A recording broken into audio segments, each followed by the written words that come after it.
topics and opinions expressed in the following show are solely those of the hosts and their guests and not those of W4CY Radio, its employees, or affiliates.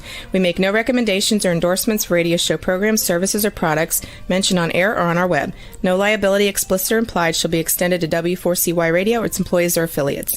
Any questions or comments should be directed to those show hosts. Thank you for choosing W4CY Radio.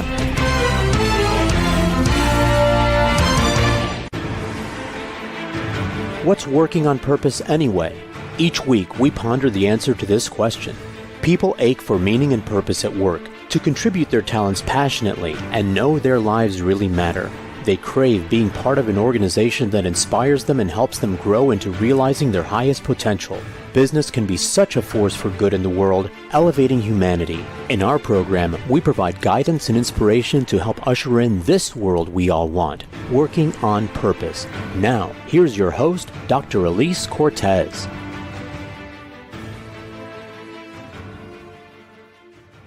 Welcome back to the Working on Purpose program. Thanks for tuning in again this week. Great to have you. This show has been brought to you with passion and pride since February of 2015. I'm your host, Dr. Elise Cortez. If we've not met before and you don't know me, I'm an organizational psychologist and logotherapist, speaker, and author. My team and I at Gusto Now help companies to enliven and fortify their operations by building a high-performance, invigorated culture and leadership activated by meaning and purpose. Our mission is to help our clients create a destination workplace where people flock to join, are intrinsically motivated to perform at their best, can grow to their fuller potential, and are committed to stay and dynamically deliver on the company's mission, which translates into higher profits for you. You can learn more about us and how we can work together at gusto-now.com or my personal site, elisecortez.com. Getting into today's program, we have with us today Ben Lytle. He's a serial entrepreneur and health care innovator known for being ahead of the curve. He launched several successful companies, including 2 on the New York Stock Exchange. The best known is Anthem, one of the 3 leading U.S. health plans with a market capitalization, placing it on the top 30 of the Fortune 500. He also founded Accordia, Inc., which became the world's 7th largest insurance broker. He is the author of the series The Potentialist, Your Future in the New Reality of the Next 30 Years, The Pursuit of Wisdom. And there's a 3rd installment coming as well.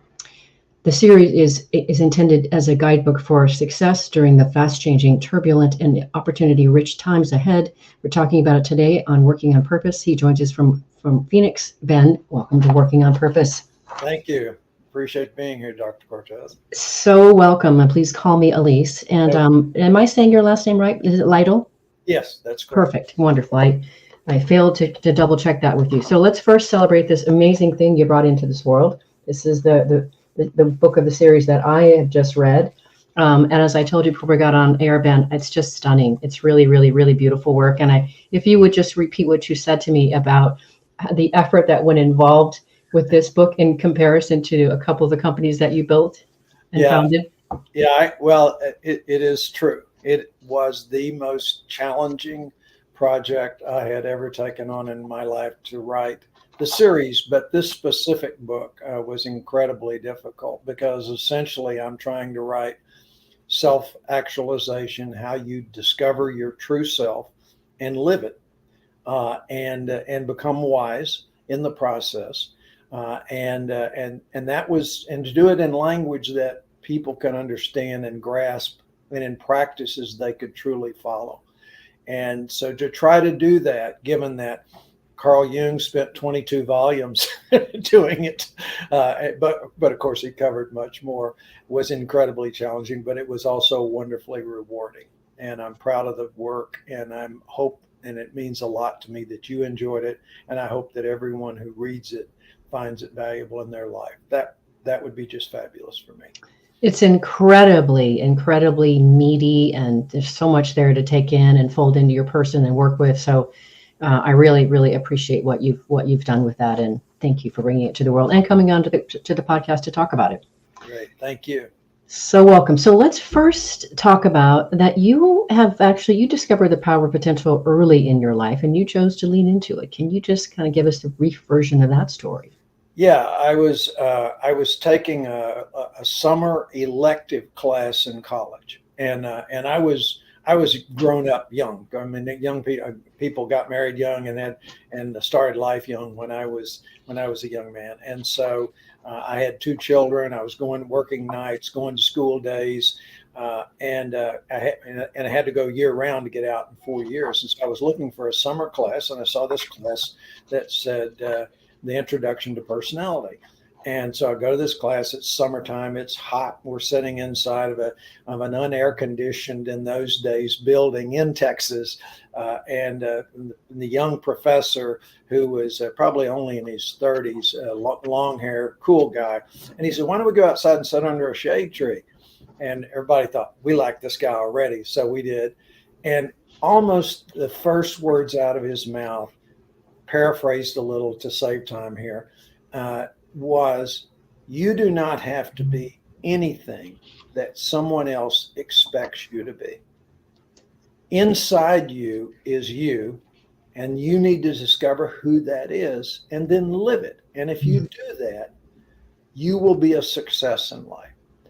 And even though I'd had wonderful parents who encouraged me and said, "You can do anything you want to do, you're still work hard," that was like Lean a little bit further into the microphone, please, Ben. okay. Sorry, I said that was like let me try this a little better. Yeah, that's better. Was like a lightning bolt for me. And I'm sure it was not for everyone else in class, but for me, that was a moment.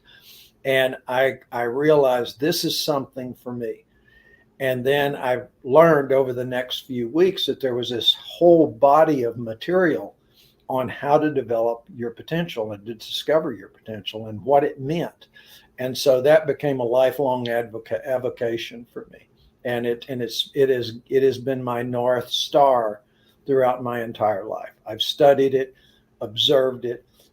When I would meet people that I thought were wise or insightful, I would basically interview them, get to know them, learn how they became that way. And I kept all my notes, collected all that material, and all of that's wrapped into this book.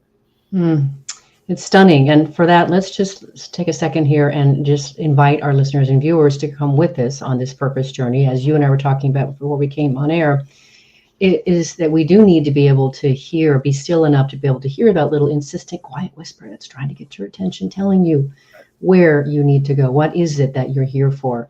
What is it that you're called for, so that you can actually devote your life to that? There's nothing more fulfilling than that, and where we can make the greatest impact. So just want to situate that, because when I'm out speaking to audiences, I would say that no more than 3% of people's hands go up saying that they know what their purpose is. And it's okay if you don't, because that's part of a journey, but we just want to encourage you to come along with, because it's so fulfilling. And look what you have done by leaning into your potential, by being obedient, if you would, to that. So just amazing. So let's talk about potential. You have a rather, I think, stunningly unique, beautiful way of talking about it, but just starting with the idea that your potential is the best you. So for you, say a bit more. What is potential for us? Yeah, you're after what Jung and Freud called the self with a little s, or the id. I use the term I in me, which is not original, but I like it because it to me, it spoke to me, the I in me. And your potential is when you develop that I in me, which I describe how to do in the book, and you do it by using it. And when that I in me gets strong enough, your ego is no longer in control. And all of us have an ego. And unfortunately, for many, many, many people, they think the ego is them. It is not. It is a function that exists in every human being, just like an arm and a leg and everything else. It's a function. It's a psychological function, but it is not us.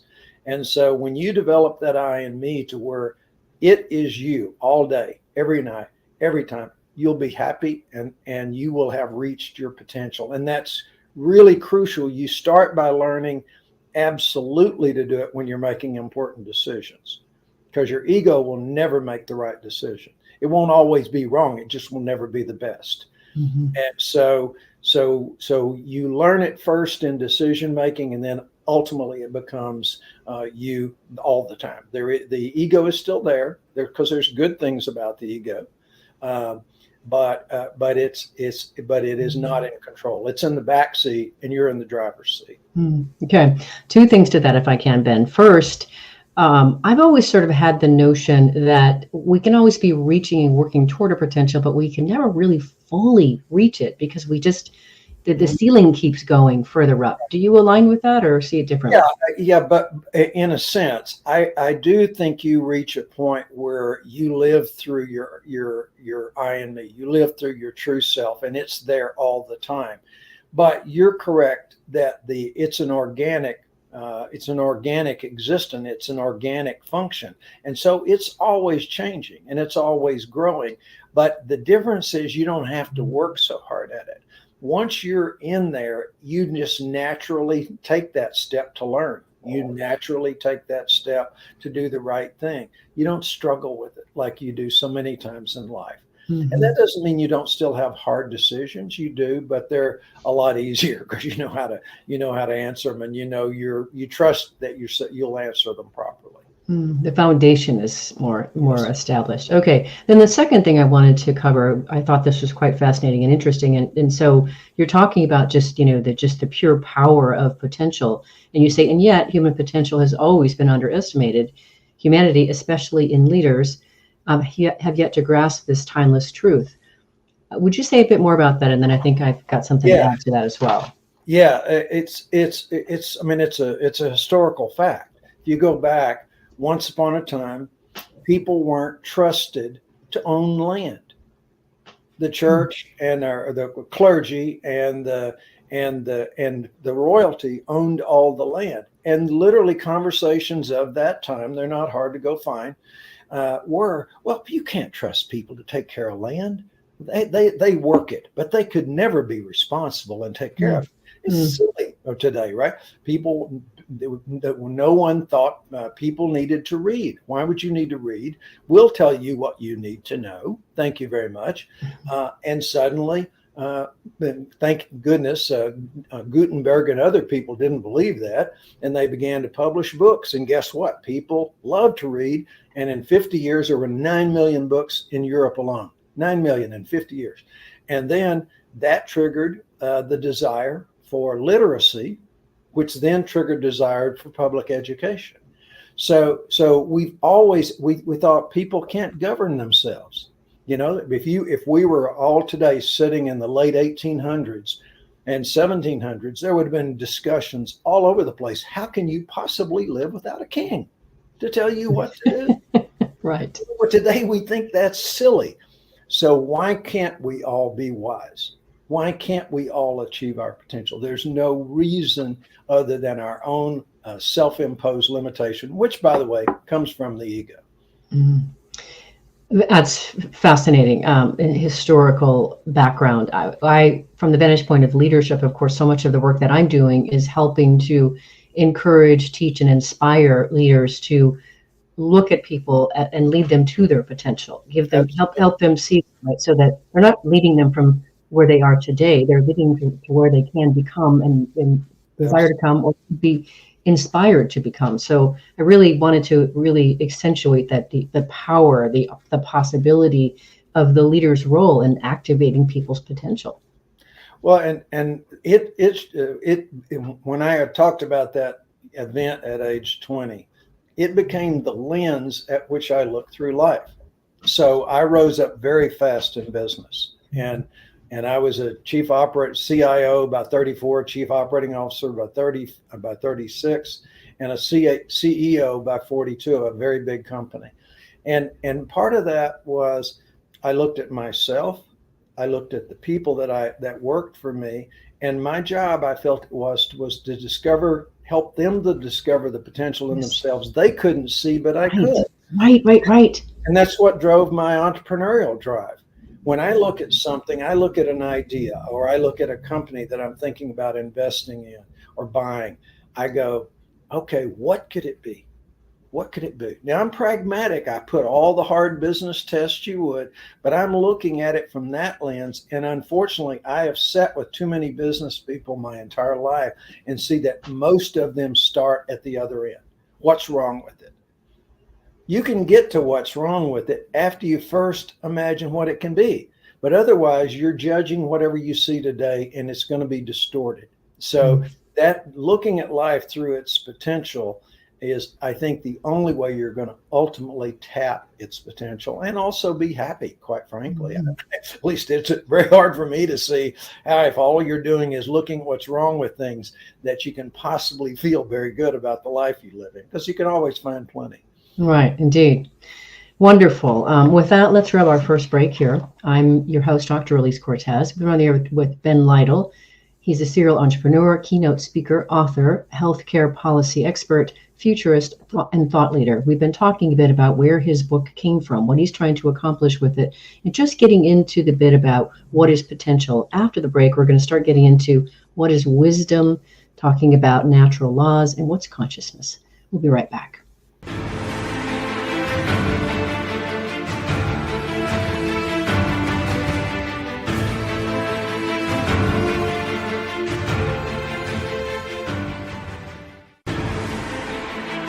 Dr. Elise Cortez is a management consultant specializing in meaning and purpose, an inspirational speaker and author. She helps companies visioneer for greater purpose among stakeholders and develop purpose-inspired leadership and meaning-infused cultures that elevate fulfillment, performance, and commitment within the workforce. To learn more or to invite Elise to speak to your organization, please visit her at elisecortez.com. Let's talk about how to get your employees working on purpose.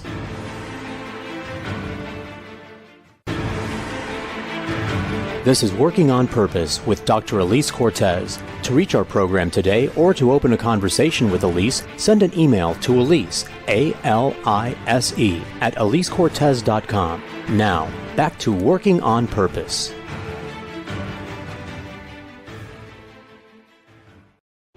Thanks for staying with us and welcome back to Working on Purpose. I'm your host, Dr. Elise Cortez. As I too am dedicated to helping create a world where people realize their potential at work, are led by inspirational leaders that help them find and contribute their greatness, and we do business that betters the world. I continue to research and write my own books. So my last one came out in March of 2023. It's called The Great Revitalization, How Activating Meaning and Purpose Can Radically Enliven Your Business. And I wrote it to help business leaders understand today's workforce needs and wants. Especially after the pandemic, it's changed. And then I offer 22 best practices to help you create a culture to provide that for them. You can find my books at elisecortez.com and on Amazon. If you are just now joining us, my guest is Ben Lytle. He is the author of the series, The Potentialist, Your Future in the New Reality of the Next 30 Years, The Pursuit of Wisdom. So let's get into wisdom here. So before we talk a little bit about just kind of diving into it, I have a whole section here that I want to grill you on and extract as much as I can. In a nutshell, how would you describe wisdom? What is it?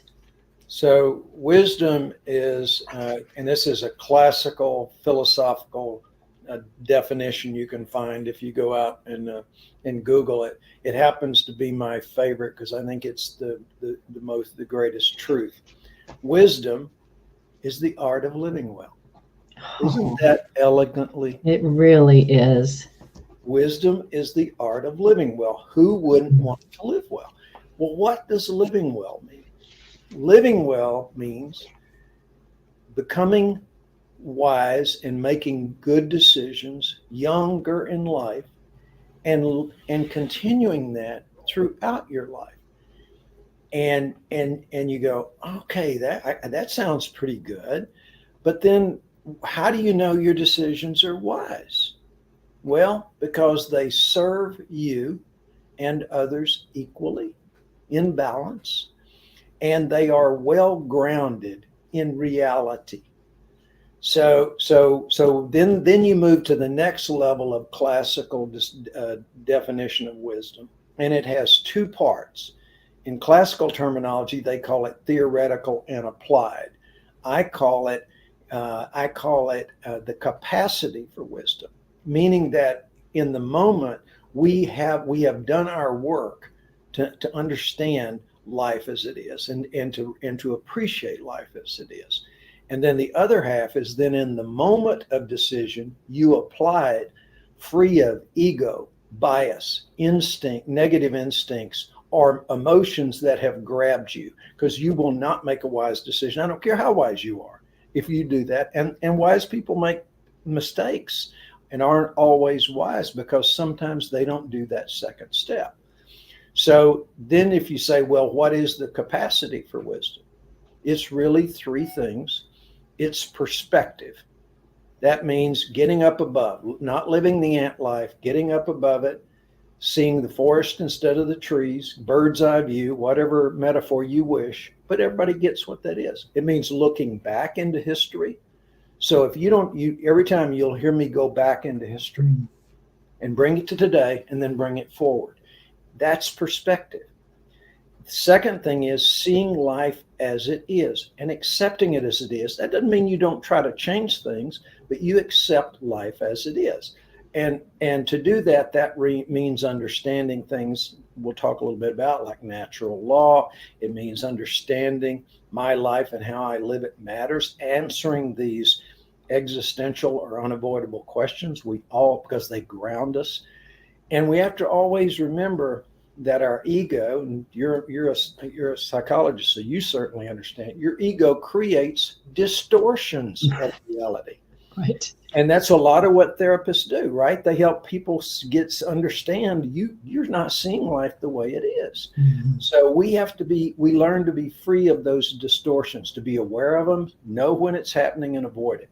And then finally, it's what I call discernment. That means sharpening our ability to really understand something. I like honing a knife's edge.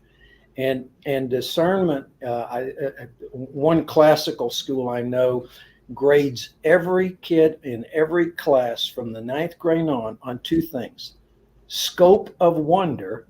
Mm-hmm. Isn't that beautiful? It is. Scope of wonder and depth of inquiry. Now, if you and I just pay attention to what's going on in the world, how we're looking at a situation, we use those two things. Scope of wonder. Come a little closer again, Ben. There we go. Yeah, so scope of wonder means almost like awe. It means I'm looking at something. I go, this is fascinating. And it'll help you then dive down into the subject and really understand it. So those three things: perspective, seeing life as it is, seeing reality as it is, and then discernment. That right there, just that bit there, Ben, it was worth the price of admission already. So thank you for that. That was just gorgeous. And by the way, I've had people on the show talking about wonder and awe. There's Monica Parker wrote a whole 285-page book about wonder. It's just beautiful. So much there. All right. Well, I did want to talk a little bit about natural laws. That whole chapter on natural laws was incredibly educational for me. I think I might have missed a few of those a little bit along my way. And in education, there's just a couple that I wanted to talk about. But before we get into those, would you situate for us why understanding natural laws serves us? Right. Again, we'll go back. Life, part of being wise, the capacity for wisdom so that you can be wise in the moment of decision, is seeing reality as it is, and understanding natural law. A lot of life is explained through natural law. A lot of life. And the fascinating thing to me about natural law is it existed before. In many cases, natural law now has proof in physics and math. That's what scientists do. They discover the natural laws of the universe and of life. And a lot of those, thousands of years before we even had scientists, people were already saying things that expressed their knowledge of natural law. So some examples: a stitch in time saves 9. Yeah. What goes around comes around. What goes up must come down. All of those are expressions of laws in physics. There's no new idea. That's what all of those are natural expressions, humanistic expressions of natural law. They're telling us this is the way life operates. And I just find it fascinating. We were talking about being revealed, truth being revealed to you, and how it can guide you. Long before people were what we think of as civilized today, they were using these expressions to explain how life works. Mm-hmm. It's essential to do that. Yes. Essential. Yes. And I think you list a good 10 in the book, right? Something like that. Okay. There's at least 25, and they're always adding to them. One of the more recent ones that now has tons of science behind it's the law of diversity, which for every time, if you're just want to, I carry a mental image of a bell curve around. Not that the bell curve is totally all expressions of diversity, but it explains so many things in life. So many things. People explains personality, explains so many things. And that's what these laws are so invaluable for. So the two that I wanted to talk about is first the law of connectedness, or otherwise known as intimacy. Could you kind of shed the light on how that law works? Yeah, one of my favorite quotes. Matter of fact, my one of my granddaughters just texted me earlier today and said, "Papa, what are your two favorite quotes?" And I went, "Oh gosh, Just only two. I can only give two. Yeah, I have so many." And one of them's, from Ben Franklin. It's the first one in the book that says, "We grow old. One of life's great tragedy is we grow old too quick and wise too slowly." But the one that's relevant to this is from Dogen Zinzi from like the 7th century or something. And it is enlightenment is simply intimacy with all things. I remember that in your book. It's so beautiful. That is, again, the expression of connectivity. And it's basically says at a level, we are connected to everything and everybody in the universe. And the more we can feel that, the wiser we become. It's my of my top 10 values. It's number 6. Intimacy is number 6. Being intimately connected with people that I work with, people I care about, the everyday life, the breeze, all of that. It's so beautiful. Well, and you read my book, so I try to reduce these things down to stuff we can remember. Here's the pure definition of intimacy to me. And you can really feel it with friends, family. The simple joy of being together. No motive, no utility, nothing. You just love being together. And at the opposite end, because all of these things are on a continuum, the opposite end is utility. There's a purpose here. Yes. And utility is not always bad, but if it dominates a relationship, it is. Yeah. And so that's the trick, is to always have intimacy dominate our relationships. It's easy, simple joy of being together. Do I enjoy being with this person? Yes. Thank you for that distinction with intimacy. That's so important. The other one that I wanted to talk about, I guess it's part of it, is well, I guess it's not the other laws. It's still part of it, but that you go on to say, intimacy connects us to everyone and everything. And I just thought that just this little bit of, you say intimacy is little understood transformative force that accelerates development to our potential. That is a fascinating concept. Can you say a little bit more about that? Yeah. So everyone, and again, from the book, I try to write this book to be very inclusive. So it's not a religious book. It's not an irreligious book. It's simply trying to write. And so I give people the option of how they want to choose to believe what things are. But everyone must accept there was some creative act. Whatever that was, something spawned all of this that we ultimately evolved out of. And what I like to think of intimacy as something, so most people, I think a lot of people accept, we're all connected in some ways. I've heard scientists say it's nitrogen.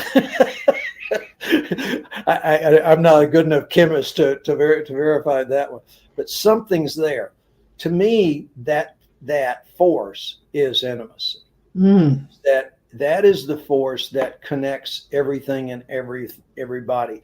And a good little test, if you've got a favorite sweater or a coffee cup or a baseball cap, next time you pick it up, pause for a half a second and feel what you feel. You have an intimate feeling with that very familiar thing. And that is, to me, a proof of intimacy. We can be intimacy with inanimate things. We can be intimacy with animals, obviously, other people. And again, it's that simple joy of being together. I love my coffee cup. Hello, good morning. Yeah. I love my baseball cap. Whatever it is, though, that's a good way to appreciate the universality of intimacy. So beautiful. You brought it right to us. Okay, so next where I would love to go, because I'm an organizational psychologist. I studied existential psychology, positive psychology, things like that, developmental psychology. But the way that you really distinguish the psychological functions of a person is really quite alluring and useful. You already talked about the I in me, but could you just kind of take us through the functions? Yeah. As you know, I also use a metaphor of the physical body in the process. So we appreciate that we have in our physical body that we have organs and functions. Our arms, our hands, our liver, our heart. Each of these have different functions, and they have a purpose. And together, they make a functioning whole, which is the human body. We become a physically whole person, and we know we have to take care of it. We have to help it grow, give it nutrients, take good care of it. It's an amazing thing that by the time we're in middle school, we understand a lot about that physical body, a lot. The time we're adults, we're Dr. Google, man. I mean, we'll take care of you, right? But yet we know almost nothing, and we're taught almost nothing about the psychological body.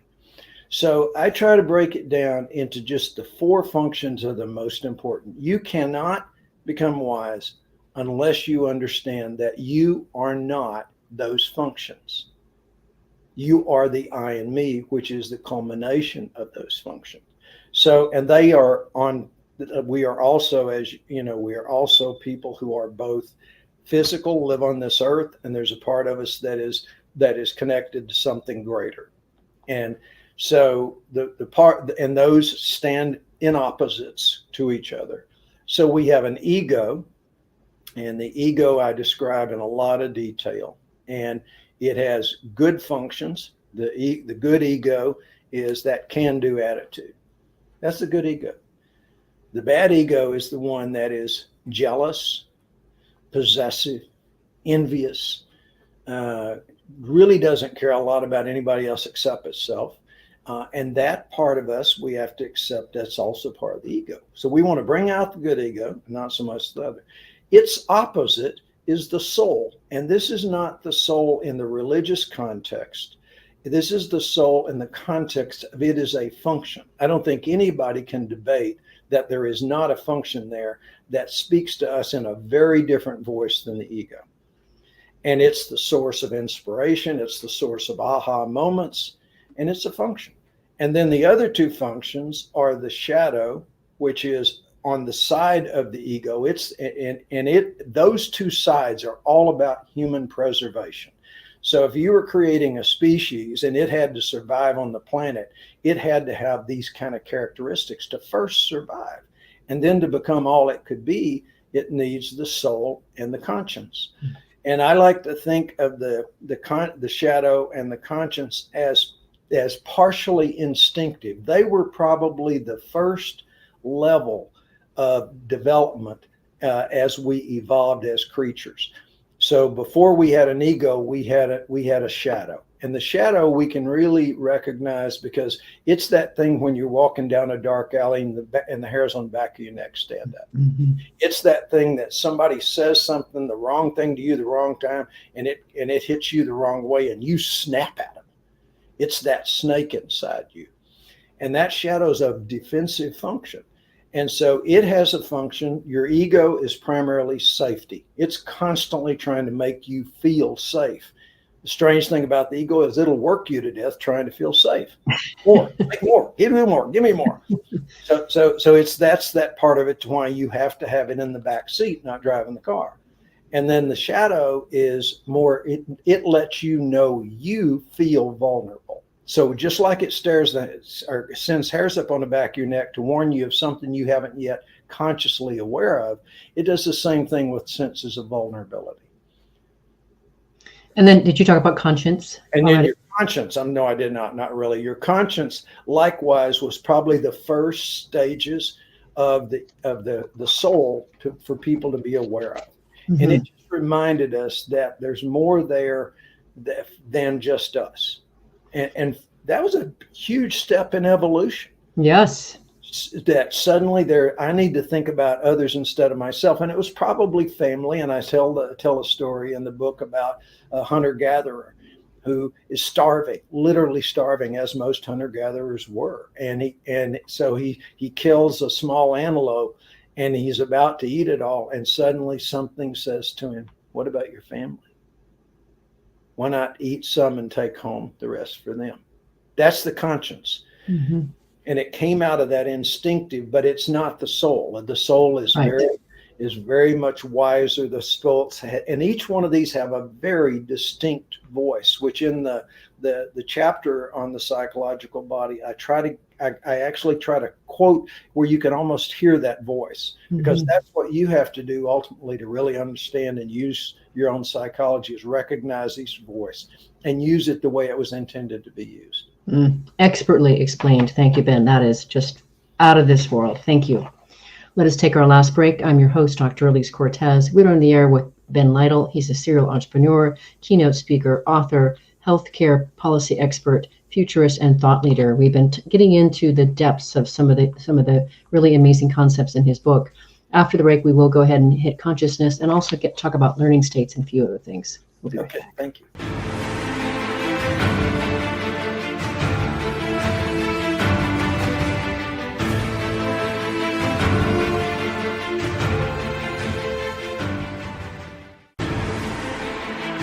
Dr. Elise Cortez is a management consultant specializing in meaning and purpose, an inspirational speaker and author. She helps companies visioneer for greater purpose among stakeholders and develop purpose-inspired leadership and meaning-infused cultures that elevate fulfillment, performance, and commitment within the workforce.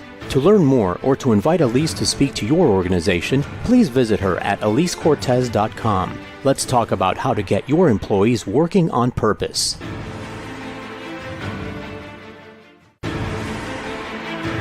This is Working on Purpose with Dr. Elise Cortez. To reach our program today or to open a conversation with Elise, send an email to Elise, A-L-I-S-E, at elisecortez.com. Now, back to Working on Purpose.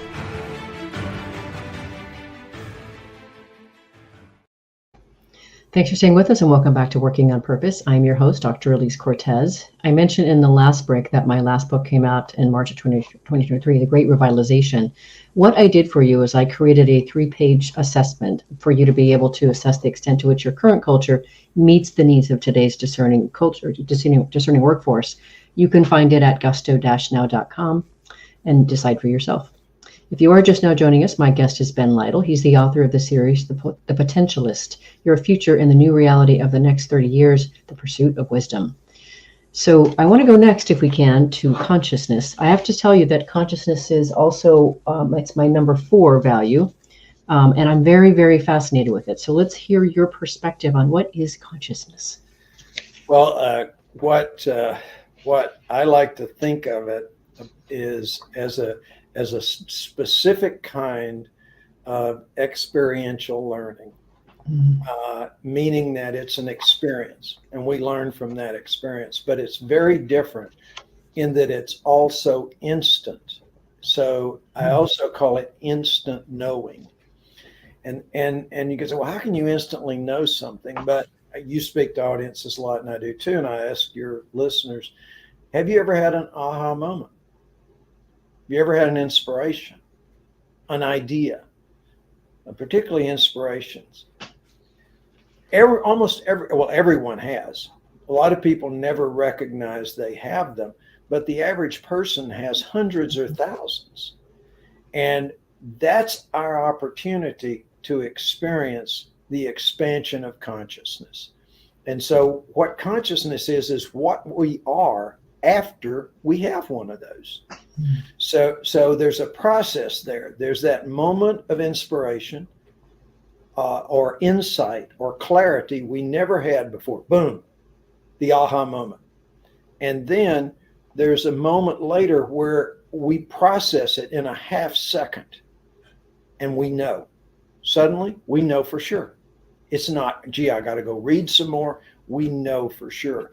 One of the real tricks of becoming and expanding your consciousness is keep track of everyone. Write it down. Use your phone, dictate into it what you just learned, because you'll find over time that even if in that moment you don't know exactly what its purpose was because you weren't thinking about it. I mean, that's the great thing about consciousness. It comes to you, but it's trying to let you know about something. It's like a mosaic. It'll come together at some point. I have never had anybody talk about consciousness that way. Thank you for that. Yet another reason you got to pick up the book and just read the whole thing as I did. Okay, so the next thing that I thought was pretty intriguing, and I just think it's so worth celebrating here is, you talk about in your book, we've heard the homespun wisdom that, quote, we can only be what we imagine. Mm-hmm. And you say there's truth to that. Help us understand why. Yeah, absolutely. First of all, as you know, there's good science behind this. So there is science behind the fact that when we imagine something, it is as powerful. Our body, to our mind, it happened. We didn't imagine it. That's the processing we do in our conscious mind, but in our minds, it actually happened. We learn like this all the time. We learn this is how you learn to load a dishwasher. This is how you learn to bake a cake, throw a party, play golf, be a basketball player, hike with the proper equipment and the right amount of water. You imagine it, doing it right, and then you do it right. If you don't imagine it, you'll repeat what you did last time, which was the mistakes. The way we learn. So going back all the way to St. Ignatius in 1400 and something, he was writing about this. Carl Jung picked it up in the early 20th century, and he put a name to it called active imagination. And what he said was deliberately imagine what you want to be, or in the case of when we were talking about learning about our psychological body, imagine what your ego is. Imagine how it sounds, even when you're not hearing its voice. Imagine your soul, and you'll begin to wrap your head around it. So it's a powerful tool for becoming what we want to be and visualizing parts of our psychological body that we can't see. We've got the advantage of our physical body. We can see some of it, although we don't see our heart. A little closer again, Ben. So that's very important is to imagine these things. And another term I like is visualize. Yes. To realize. Mm-hmm. You visualize what you want to be. And this goes back to every sports team. If you look at how you build great teams in business, or how you get people to visualize something different. We imagined Anthem and Accordia and every other company I built. We imagined that as a team long before we built it. Powerful, so powerful.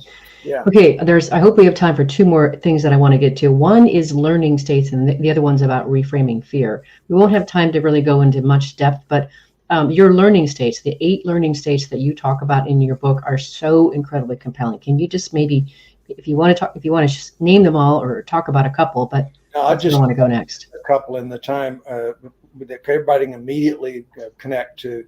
One is solitude, very powerful. I need solitude. I need to be alone. I can be in the middle of a crowd if I want to. Yes. And another is gratitude. Gratitude's so powerful because when we're in a state of gratitude, all of that stuff of the ego cannot survive there.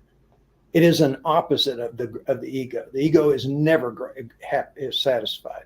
So when you go into a state of gratitude, it helps you transition to a very different place. And that's the best thing about these psychological states. In that chapter is I teach you how you never have to be victim to a mood again, ever in your life.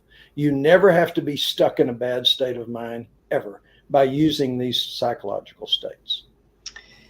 Fantastic. And just quickly, ladies and gentlemen, the other learning states are awe, neutrality, observation, reflection, contemplation, and intimacy. So just to give you an idea of just what he covers in the book, And he's got a section on each of those. Okay, so now let's talk about this notion of reframing fear. Fear is such a fascinating thing, and I really appreciate how you say in your book, fear is humanity's most significant challenge in the next 3 decades. Yeah. People are afraid right now, and they're afraid of the unknown. And the unknown is going to be most of what you will live the rest of your life with. Because really, the known and certainty is an illusion of the ego anyway. It doesn't really exist. There's no such thing as certainty in nature. We learn to live with uncertainty. But fear does not have to grip us. Fear has its purpose. It's like a guardrail that reminds us, don't do that. But if it takes control of you, just like the ego, it can absolutely ruin your life. Mm-hmm. And you don't have to do it. Usually what you're afraid of is not what you're really afraid of. You have to go down to the core, something below that. Most of the time when we think we're afraid of this, it's something much deeper that we're actually afraid of. You have to learn to dissect fear, which I explain in the chapter. But I will tell you that just like you can reach a point of your potential where your I and me is always in control and you don't ever have to worry about your ego taking over again, the same thing can happen with you with fear. You can have a transformative moment, and I explain it. For me, it's happened to many other people, wise people I talked to. They all had a similar experience under different circumstances, where suddenly, and a wise man said to me, I was fretting about not being a good dad because I was working so hard and so forth and so on. And he said, Ben, you seem like such a strong man. Don't you think you can handle whatever life throws you? And I went, yeah, I think I can. Suddenly I knew I could. And fear has never gripped me again. And there are a lot of people, you think, well, that's an odd one person. It's not. It is not. And when you study people who did amazingly brave things, endured incredible things like Nazi concentration camps. Yes, Viktor Frankl. Overcame their fear. Yes. They were no longer fearful, and it's possible to be done. So alluring. I so look forward to seeing you on October 9th when you come to Dallas. We've come to the end of our time together, and this program is listened to by people around the world who really are here to learn to improve their connection to the work, to become a better leader, to learn how to do business in a way that betters the world, and to become a better version of themselves. What would you like to leave them with? Lead by potential. Look at anything, look at life, look at your people that you lead, look at your company, whatever it is, see its potential and drive towards that. Imagine how you get it there, and you'll get it there. What a beautiful way to finish, Ben. Thank you so very much for putting forth the excruciating effort to render the series and being on air here with me, Working on Purpose. I'm really grateful that our paths have crossed, and you are now not getting away from me. You can run, but you can't hide from me. That same goes the other way, too. Okay, thank you. Thank you. You're so welcome. Listeners and viewers, you are going to want to learn more about this man. You can check him out at potentialistfuture.com. Again, that's potentialistfuture.com. Last week, if you missed the live show, you can always catch it via recorded podcast, wherever you get your podcast. We were on air with Garen Stower, who shared his story of when life hit him with the unexpected challenge of a leukemia diagnosis in 2019, and he discovered a new depth of mental strength. Rather than just surviving, Garen made the choice to thrive. Now, through his company, Durable Minds, he brings his hard-earned insights to corporations, offering innovating training on the power of really being able to redefine your connection to your mindset and improve your well-being and your performance. Next week, we'll be on air with Payam Zamani talking about his new book, Crossing the Desert, The Power of Embracing Life's Difficult Journeys. It will be an incredibly inspiring episode as we talk about how he immigrated from Iran, then Pakistan, and made his way to the United States at age 16 and successfully founded a .com company called AutoWeb, and then later took it to an IPO status, along with many other challenges and lessons he learned along the way. See you there. And remember that work is one of the best means in realizing our potential and making the impact we crave. So let's work on purpose. We hope you've enjoyed this week's program. Be sure to tune into Working on Purpose, featuring your host, Dr. Elise Cortez, each week on W4CY. Together, we'll create a world where business operates conscientiously, leadership inspires impassioned performance, and employees are fulfilled in work that provides the meaning and purpose they crave. See you there. Let's work on purpose.